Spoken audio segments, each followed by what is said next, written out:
Massagliano del Codroico per questo evento che riguarda appunto la giornata, diciamo, verso l'estate. Ci sono molti soci del Club per l'UNESCO di Udine, dell'Ordine di Gerusalemme, Cipro, Rodi, Malta, San Pietroburgo, e con molte persone stiamo appunto ricordando questo momento importantissimo, ecco, all'insegna della giornata della pace, della giornata della musica. Avremo molti interventi, in particolare riguardanti l'arte.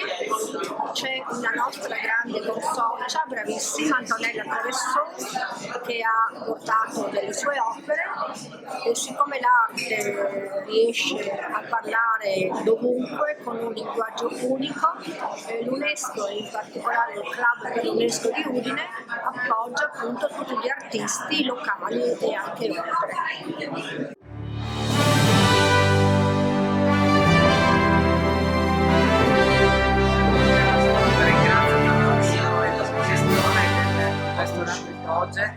Signor Tonizzo, che mi ha dato questa ospitalità magnifica, e Renata Daronco, che fa la promotrice dell'arte in Friuli veramente con molta energia e forza. Insomma, siamo tanti artisti, anche più bravi di me, e lei è sempre a proporci così in locali pubblici, è bellissimo. E ho portato 7 quadri che stanno da quelli più, diciamo, figurativi a quelli più verso l'astratto, come adesso nel momento verso cui sto andando. Sono un po' più astrattista. Mi sono aggrappata ai colori dell'estate, ai colori forti, vivaci, proprio per un po', come dire, cancellare il periodo un po' triste che ho passato, no? Marzo e aprile, e adesso così mi sono rinvigorita e mi sono ripresa un po' di passione per l'arte che mi avevo un po' tralasciata, e così spero nel futuro anche per me. Sì.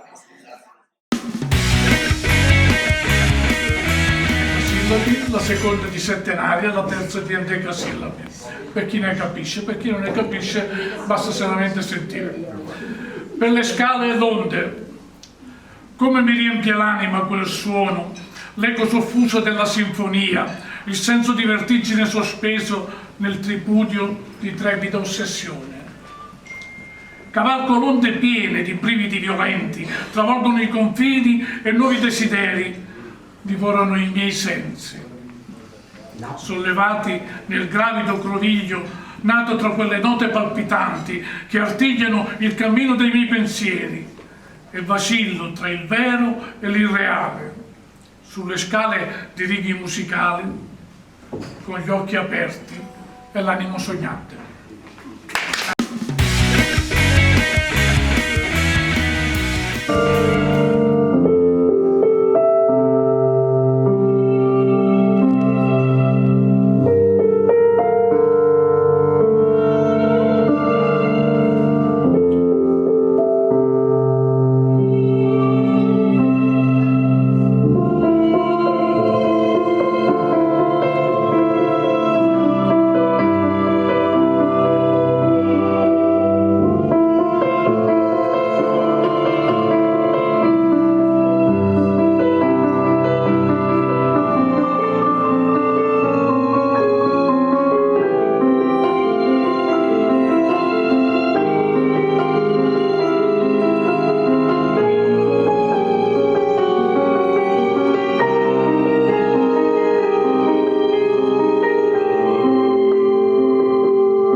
dalla stampa.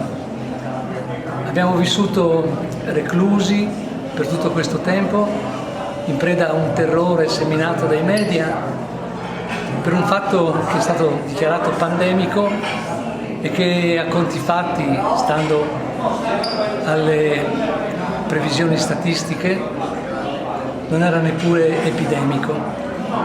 Era una grave forma di influenza che doveva essere curata con terapie diverse da quelle adottate fin dall'inizio.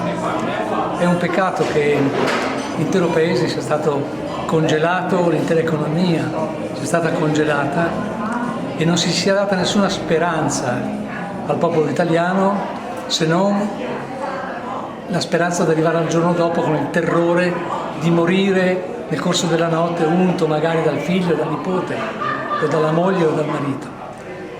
Un simile atteggiamento psicologico non ha certo giovato al benessere del nostro popolo, non ha certo giovato neppure al benessere della nostra economia, che non si è rialzata e stenterà a rialzarsi. L'approccio che abbiamo avuto con questo fatto epidemico non ci fa brillare a livello mondiale. L'Italia di norma ha sempre saputo trovare le soluzioni ai problemi. Ormai di dominio pubblico e molti veri scienziati e virologi hanno affermato che a maggio, come tutte le epidemie influenzali, il virus ha perso di efficacia.